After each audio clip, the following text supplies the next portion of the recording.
अस्सलाम वालेकुम। Hi everyone, welcome to my channel समाज बायोलॉजी विद समी समा।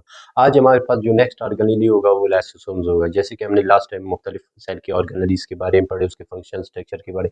आज हमारे पास जो टॉपिक होगा वो होगा लाइसोसोम्स। ठीक है, आज हम पढ़ेंगे कि लाइसोसोम्स होता क्या है। क्योंकि लाइसोसोम को समझने से पहले सबसे पहले उसके डायग्राम पे चले जाते हैं। उसमें जो मेन पॉइंट्स है उसको आपके साथ शेयर करेंगे, उसके बाद आएंगे कि बुक्स में रीडिंग करेंगे, बुक्स में क्या क्या मेन पॉइंट्स है उसको भी एनालिसिस करेंगे। अब हम आते हैं, हमारे पास है लाइसोसोम का डायग्राम। ठीक है, अब लाइसोसोम्स, यहाँ पे लफ्ज लाइसोसोम दो अल्फाज से मिलकर बना होता है, कि लाइसो है और दूसरा है सोम। लाइसो मीन सिप्लेटिंग, ठीक है, यानी अ, तोड़ने का काम करता है। एंड सोमीन बॉडी, ठीक है, जितने भी सेल के अंदर जितने भी मेटाबॉलिज्म का अमल है तो वो लाइसोसोम्स के जरिए होती है। लफ्ज़ लाइसोसोम्स इसी लिए इसको दिया गया है कि वो सेल के अंदर जितने भी मेटाबॉलिज्म रिएक्शन होती है, अमल होती है, उनमें इसका बहुत बड़ा किरदार होती है। जैसे कि जो और लाइसोसोम का जो साइज़ है, ठीक है, किसके अंदर, सेल के अंदर, इसका जो साइज़ है ये स्टार्ट होता है कहाँ से, ज़ीरो 0.1 से लेकर 0.8 माइक्रोमीटर इसका साइज होती है। लेकिन ये जो है जो फैगोसाइटिक जो डब्ल्यूबीसीज है, जो डिफरेंट फॉरेन पार्टिकल को इनगल्फ करने में इनका बहुत बड़ा किरदार होता है, उनमें इनका जो है साइज बढ़ जाती है, क्योंकि वो फैगोसाइटोसिस करते हैं फॉरेन पार्टिकल को, फॉरेन इन्वेडर को, फॉरेन जो है वायरस बैक्टीरिया कोई भी हो इसको यानी किल करने के लिए। उनमें उसका साइज 0.8 से स्टार्ट होता है और 2 माइक्रोमीटर इसका साइज होती है। ठीक है, और लाइसोसोम को सबसे पहले क्रिस्टियन डी डेव ने 1994 में इसने सबसे पहले इसको डिस्कवर किया। तो साइटोसिस का अमल करता है, मेटाबॉलिज्म का अमल करता है, तो डेफिनेटली इसके अंदर एंजाइम होंगे। अब इसमें कौन से एंजाइम होते हैं, इसमें एटोलाइटिक एंजाइम होंगे। जैसे इसमें आता है लाइपेज, ठीक है, लाइपेज एंजाइम होती है, और इसमें अमाइलेज अमाइलेज एंजाइम होती है। ठीक है, और इसके अलावा इसके अंदर प्रोटीएज एंजाइम भी इसके अंदर होती है, और इसके अलावा कैटालेज कैटालेज, ठीक है, और इसके फास्फेटेज एंजाइम भी इसके अंदर होता है, जो क्या करता है, कोई भी सेल के अंदर मेटाबॉलिज्म का अमल है, ठीक है, तो ये इसके ज़रिए, अगर इसके अलावा की कोई भी अगर जो है फॉर एग्जांपल कोई ऑर्गेनेली अगर डी नेचर हो जाए, डेड हो जाए, तो इसका डाइजेशन भी, इसका मेटाबॉलिज्म का यानी इनको प्रोटीन को अमीनो एसिड में कन्वर्ट करने में भी किसका रोल होता है, लाइसोसोम्स का किरदार होता है। और इसके अलावा जो लाइसोसोम्स का जो इंटरनल सेल नहीं बल्कि एक्सटर्नल सेल यानी एक्सोसाइटोसिस भी इसका अमल है। ठीक है, एक्सोसाइटोसिस का अमल भी ये करता है। और लाइसोसोम का इसके अलावा जो जितने भी सेल के अंदर उसके अंदर सेल के अंदर स्टोरेज है, ठीक है, खुराक हो, चाहे खुराक प्रोटीन की शक्ल में, प्रोटीन लिपिड फास्फो या जो है कार्बोहाइड्रेट की शक्ल में, तो उसको भी, स्टोरेज फूड को भी तोड़ने में इसका बहुत बड़ा किरदार है। तो ये था इसका मेन जो पॉइंट्स, इसको मैंने शेयर किया। अब हम आते हैं कि बुक्स में क्या मेन पॉइंट्स हैं। अब हम इसको बुक से रीडिंग करते हैं।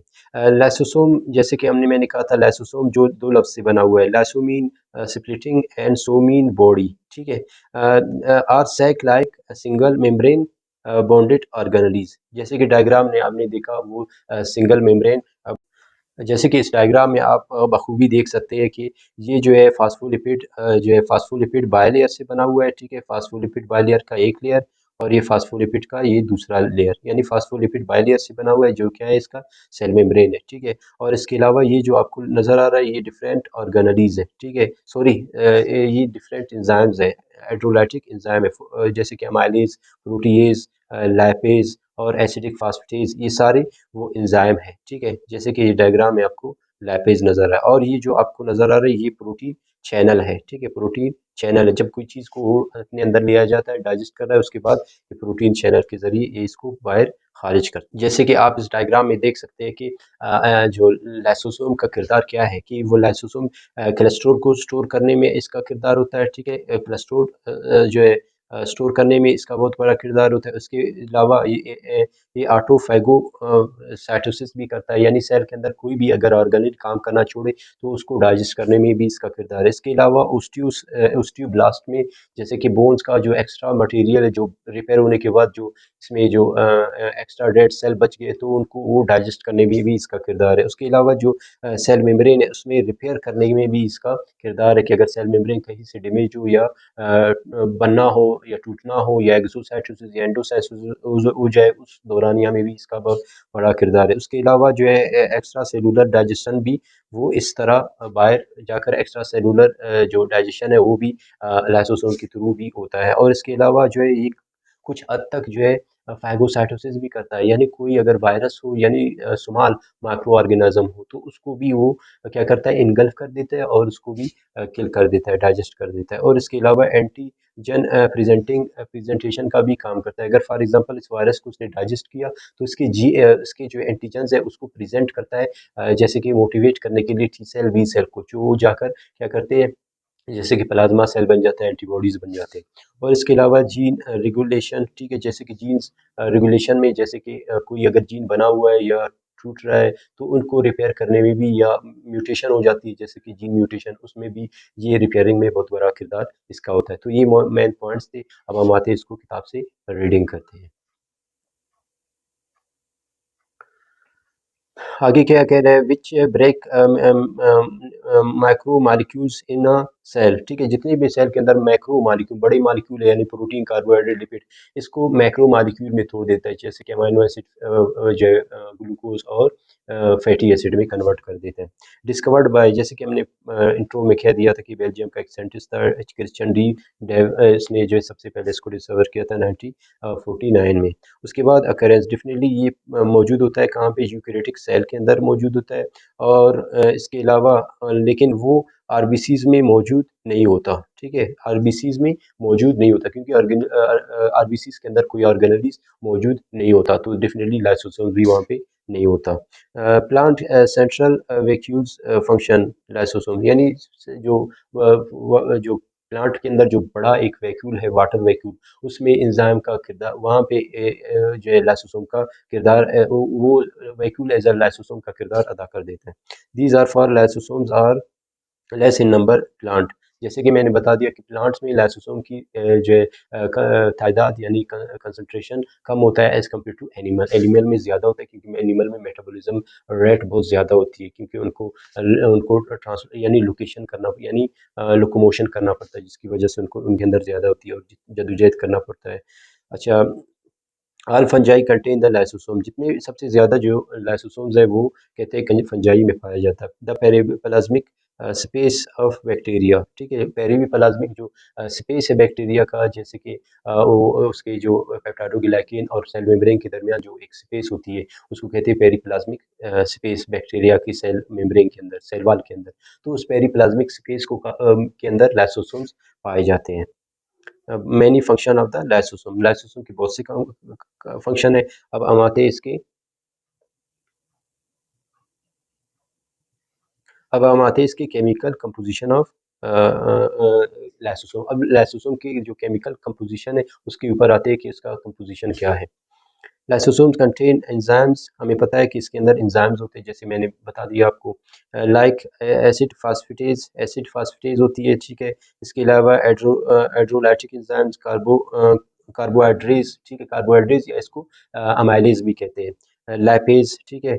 और इसके अलावा न्यूक्लियस और प्रोटीज, यानी न्यूक्लियस और प्रोटीज एंजाइम भी होते हैं, ठीक है। जैसे कि हमें पता है कार्बोहाइड्रेज कार्बोहाइड्रेट और ग्लूकोज को डाइजेस्ट करने के लिए, लाइपेज लिपिड को डाइजेस्ट करने के लिए, न्यूक्लियस के जो मेम्ब्रेन है उसको डाइजेस्ट करने के लिए, या उसके अंदर मटेरियल है उसको डाइजेस्ट करने के लिए, और इसके अलावा प्रोटीन को।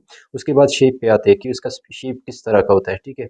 जैसे कि हमें पता है कि इसका जो शेप है, ठीक है, उसका shape regularly spherical in shape, ठीक है। इसका जो शेप है वो क्या किस तरह का होता है, स्फेरिकल, यानी मुकम्मल सर्कल होता है, ठीक है। इसके अंदर मौजूद होते हैं एंजाइम, ठीक है, जैसे कि डायग्राम में।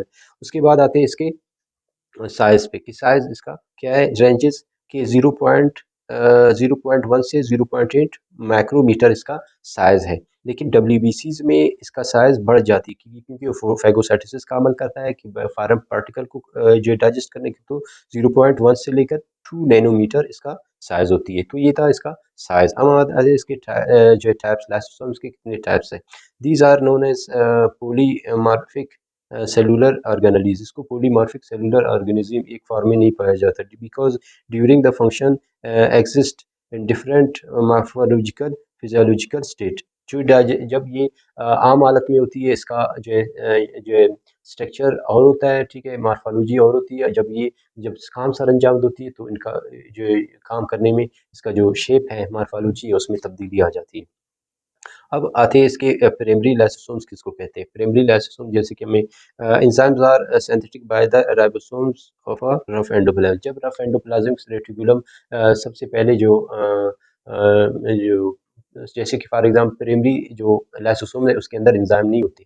जब ये सेकेंडरी लाइसोसोम में आता है, फिर इसमें एंजाइम आ जाते हैं, जो रफ एंडोप्लाज्मिक रेटिकुलम इसको प्रोवाइड करती है। ठीक है, जैसे वो रफ एंडोप्लाज्मिक, क्योंकि उसमें राइबोसोम मौजूद होते हैं, और राइबोसोम इसके प्रोटीन को बनाते हैं एंजाइम के, और वो एंजाइम आकर लाइसोसोम में बन जाते हैं।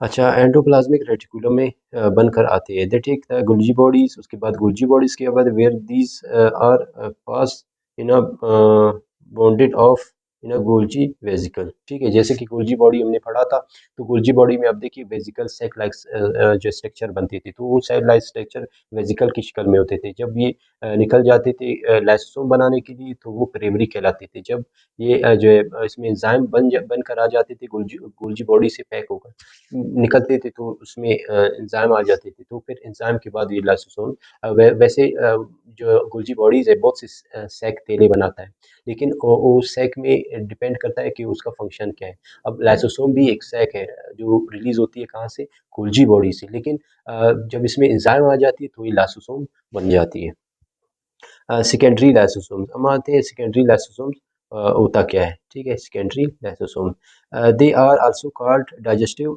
वैक्यूल्स। अब इसके अंदर एंजाइम आए हुए, अब ये डाइजेस्टिव वैक्यूल्स कहलाते हैं।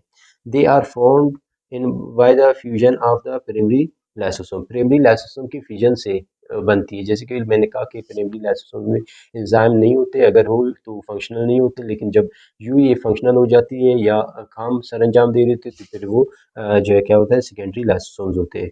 With a food vacuole known as phagosome. ठीक है, अगर वो उसके अंदर फूड वैक्यूल आ जाए, ठीक है, जैसे कि डाइजेस्ट करने के लिए, या वो वैक्यूल जिसके अंदर फूड स्टोर हो, जब सेल को दरकार हो तो वो डाइजेस्ट करके एनर्जी प्रोवाइड करे, तो उस टाइम उसको फाइगोसोम कहते हैं। The food within the lysosome is called phagosome. Phagocytic food vacuole, इसको फाइगोसाइटिक फूड वैक्यूल भी कहते हैं। ठीक है, नेक्स्ट है रेजिडुअल बॉडीज टर्शरी लाइसोसोम। अब हम आते हैं इसके नेक्स्ट टाइप पे, जिसको हम कहते हैं टर्शरी, यानी तीसरी किस्म का लाइसोसोम। क्या lysosomes containing on undigested material after the absorption of the digestive food into the cytoplasm is called residual lysocytosis। ठीक है, जैसे कि हमें पता है कि अगर जो डाइजेस्टिव फूड के बाद जो वेस्ट प्रोडक्ट बनते हैं, तो वो टर्शरी प्रोकैरियोट में यूकेरियोट में कहलाती है। लेकिन उसने कहा नहीं, सॉरी, जो मल्टी सेलुलर में होती है, लेकिन यूनिसेलुलर में इससे नहीं, वो अगर फूड डाइजेस्ट हो, वेस्ट प्रोडक्ट हो, वो डायरेक्ट सेल मेम्ब्रेन से इसको फारिग कर देते, खारिज कर देते हैं। अच्छा, while multi cellular organisms retain in the cell lipofuscin granule से, लाइपोफिक्सिन ग्रेन्यूल की शक्ल में वो इसको रख रहे होते हैं। ठीक है, नेक्स्ट है ऑटोफेगो ऑटो नेक्स्ट हमारे पास है ऑटोफैगोटिक लाइसोसोम। ऑटोफैगोटिक लाइसोसोम लफ्ज़ खुद बताए, ऑटो मीन खुद ब खुद खाना, अपने को खाना, लाइसोसोम वो लाइसोसोम जो सेल को खाए, यानी सेल को खुद खाए, उसकी ऑर्गेनेलिज वगैरह, ठीक है, उसको हम कहते हैं ऑटोफैगोसाइटिक। आल्सो कॉल्ड ऑटोफैगोसोम्स और साइटोसोम्स। साइटोलाइसोसोम यानी सेल को खाने वाले बॉडी।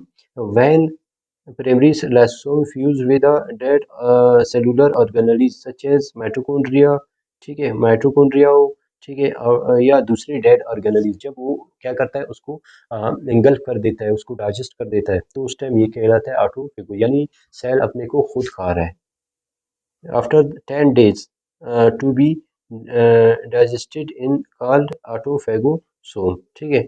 ऑटोफे यानी जो माइटोकॉन्ड्रिया है, हर 10 दिन के बाद वो काम करना छोड़ देती है, डेड हो जाती है, तो उसको डाइजेस्ट करने के लिए to be digested called autophagosome, such as woman liver, जैसे कि वुमन की liver recycle of the micro molecules each week, ठीक है, हर हफ्ते जितने भी माइक्रो मैक्रो मॉलिक्यूल्स है इसको रिसाइकल कर देता है। ऐसे समझो ये ऑटोफेगोसोम कुछ नहीं है, ये एक रिसाइकलिंग है सेल के अंदर के जो पड़े हुए ऑर्गेनेलीज है, डेड है, तो इसको एक्सोसाइटोसिस नहीं करना है बल्कि इसको यूटिलाइज करना है, जैसे सेल के अंदर भी एक रिसाइकलिंग का अमल हो रहा होता है। फंक्शन ऑफ लाइसोसोम, अब हम आते हैं कि लाइसोसोम का फंक्शन क्या होता है। डेफिनेटली हमें आइडिया मिल गया लाइसोसोम का फंक्शन क्या होता है, कि वो क्या करता है सेल के अंदर।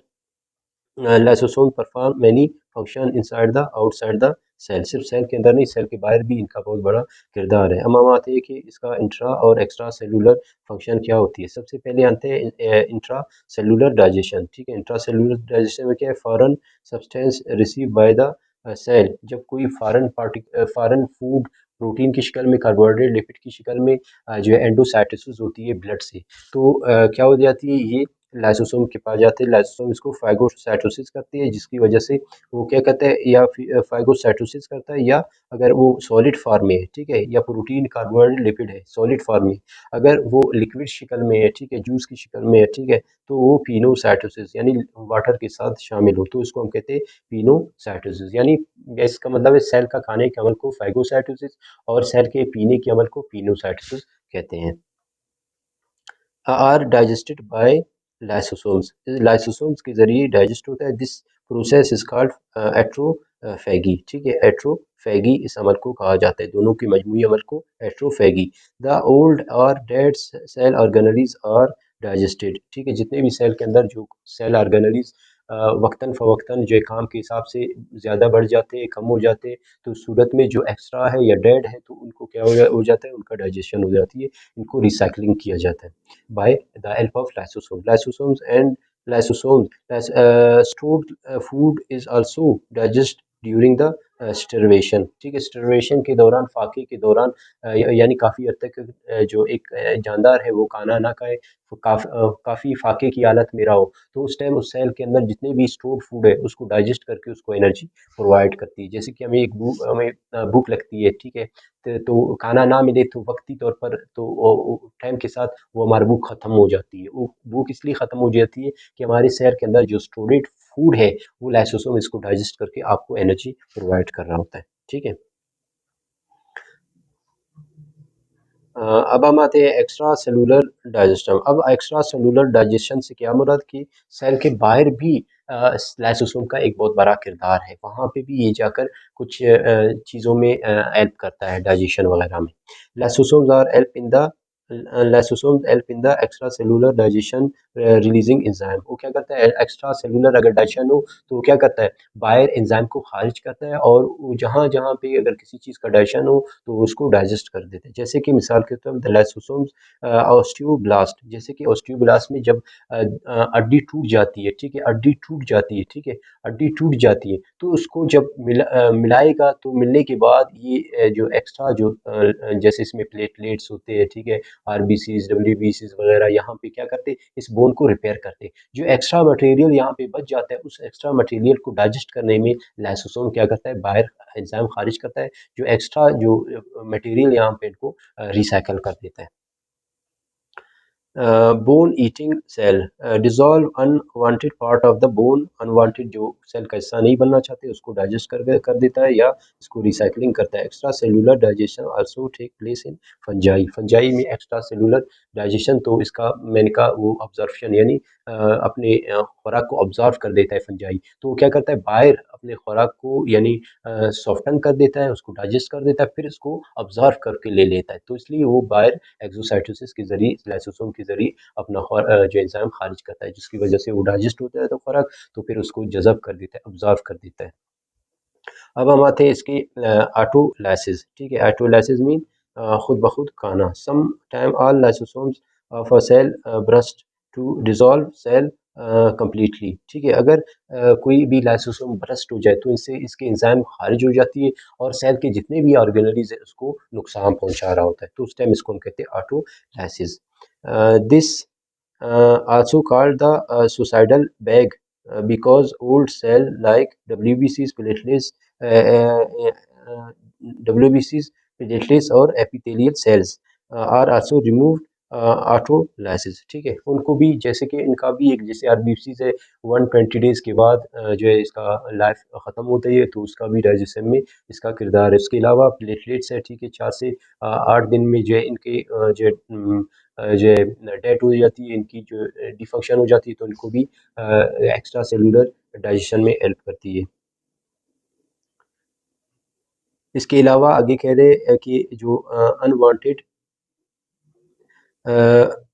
it also destroy unwanted organs embryo such as tail woman, जैसे कि एम्ब्रियो में भी ये बहुत से जो है ऑर्गन्स को यानी सॉरी इसमें बहुत से क्या करता है अनवांटेड ऑर्गन को क्या करता है वो डाइजेस्ट कर देता है। जैसे कि ह्यूमन बीइंग में एक ठैल बन जाता है, उस ठैल को जो है ठीक है डाइजेस्ट करने में या उसको डिसॉल्व करने में भी किरदार किसका होता है, लाइसोसोम का। इसके अलावा जो है जैसे कि फ्रॉग में टेडपोल है, ठीक है, उसको भी क्या करते हैं रिमूव करने में इसका किरदार होता है। उसके बाद नेक्स्ट हमारे पास है सेरिनोफेगी। ठीक है, सेरिनोफेगी। अब हम आते हैं crinophagy the excess hormones endocrine glands be digested by the lysosome. जैसे कि हमें पता है कि हर टाइम हमारे जिस्म के अंदर एक हार्मोन रिलीज हो रही थी, वो डिपेंड करता है कि हमारी सिचुएशन क्या है।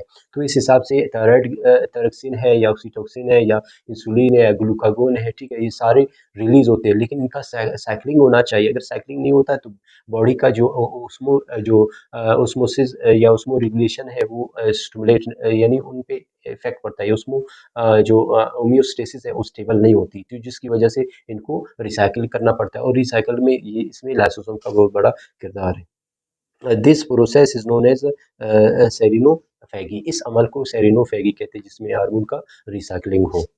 उसके बाद नेक्स्ट हमारे पास है वो एक्सोसाइटोसिस। Exocytosis cell excretion. जैसे कि हमें लफ्ज़ से खुद पता है एक्सोसाइट यानी सेल के बाहर कोई चीज़ का बाहर फेंकना। जैसे फॉर एग्जाम्पल कोई भी जो है जैसे कि यहाँ पे एक्सक्रीशन सेल एक्सक्रीशन भी करता है। जैसे कि मैंने कहा सेल के अंदर जितने भी मेटाबॉलिज्म रिएक्शन है उसके नतीजे में वेस्ट प्रोडक्ट बनता है। उस वेस्ट प्रोडक्ट अगर सेल के अंदर रहेंगे तो उसका पीएच में इजाफा हो सकते हैं या कमी पेशी हो सकती है। तो ये एक्स्ट्रा एक्स्ट्रा यानी क्या एक्सक्रीशन का काम एक्सोसाइटोसिस के जरिए कर देता है, और ये फासिद मादे वो बाहर खारिज करता है। और इसके अलावा जो अगर नेबरिंग सेल को कोई फूड वगैरह दरकार हो तो उस हिसाब से भी वो एक्सोसाइटोसिस का अमल कर देता है। ठीक है, तो ये था एक्सोसाइटोसिस। उसके बाद हमारे पास है स्टोरेज डिजीजेस। ठीक है, अब स्टोरेज डिजीजेस से क्या मुराद, अगर सेल के अंदर कोई चीज़ स्टोर हो तो डेफिनेटली वो एक बीमारी पैदा करती है, जिसमें फॉर एग्जांपल कि यहाँ पे स्टोरेज डिजीज़ में सेवरल कंजेंटल डिजीज़ जितने भी कंडेंजेंसल डिजीज़ होती है